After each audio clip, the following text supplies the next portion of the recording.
আচ্ছা বন্ধুরা, তো সবাই খেয়াল করো, আমরা আরেকটু আগে হচ্ছে তোমার আয়তক্ষেত্র নিয়ে কথা বলছি, এখন আমরা বর্গক্ষেত্র নিয়ে কথা বলবো। দেখো এখানে এই যে এবি সিরিজ এ বর্গক্ষেত্র, এটার কর্ণ কি? এটার কর্ণ হচ্ছে তোমার ডি, আর এবি হচ্ছে তোমার এ, আর বিসি, বিসি মানে কি? বিসি মানে ওই। কারণ কি?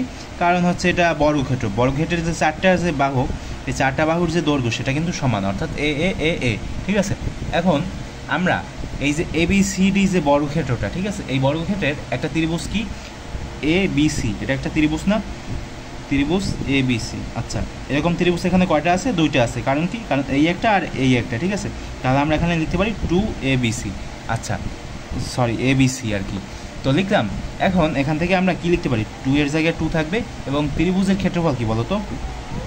এখানে যেটা হবে সেটা হচ্ছে হাফ ইন্টু ভূমিকোণ উচ্চতা, কিন্তু এখানে ভূমিও এ আর উচ্চতাও এ, তার মানে আমরা এখানে লিখবো এ ইন্টু এ। 2 2 কাটা গেল, আর এখানে থাকবে কি? এ আর এ দুইটা যদি গুণ হয় তাহলে হবে কি? এ স্কোয়ার। তার মানে এটা হচ্ছে আমার বর্গক্ষেত্রের যে ক্ষেত্রফল সেটা।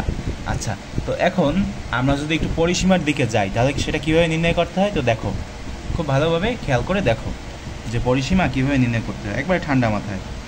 পরিসীমা বানান কি হয়েছে আমি ঠিক জানি না, তো দেখো, তো পরিসীমার ক্ষেত্রে তুমি যেটা করতে পারো, আচ্ছা এটা বলতে পারবা যে পরিসীমা মানে কি? পরিসীমা মানে হচ্ছে তোমার এই যে চারটা বাহুর যে যোগফল, ঠিক আছে, সেটা হচ্ছে তোমার পরিসীমা। অর্থাৎ তুমি পরিসীমা এস সমান সমান কী লিখতে পারো ভাই?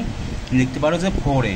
আচ্ছা, তুমি যদি পরিসীমা পেয়ে যাও যে এস সমান সমান 4a, তাহলে তুমি আর একটা জিনিস তোমার পেতে বাকি আছে, সেটা হচ্ছে তোমার কর্ণের যে দৈর্ঘ্য সেটা।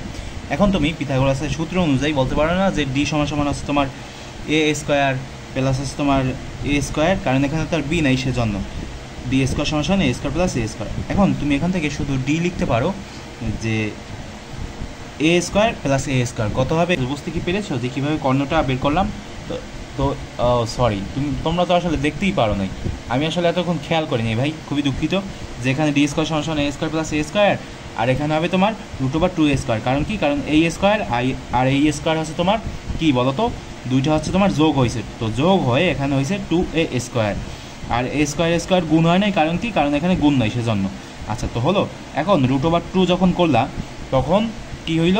তখন √এরও মানে এই √2টা 2 এর ওপর এসে গেল, আর একটা এ থেকে গেল, তো এটা শুধু থাকলো কেন? কারণ হচ্ছে এই এ স্কোয়ারের ওপর যখন আমরা করব তখন হচ্ছে জাস্ট এই থাকবে। বুঝতে কি পেরেছো?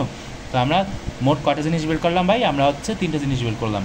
একটা হচ্ছে তোমার ক্ষেত্রফল, একটা হচ্ছে তোমার পরিসীমা, আর একটা হচ্ছে কি? এটা হচ্ছে তোমার কর্ণের দৈর্ঘ্য। ওকে, তো দেখা হবে পরবর্তী ভিডিওতে।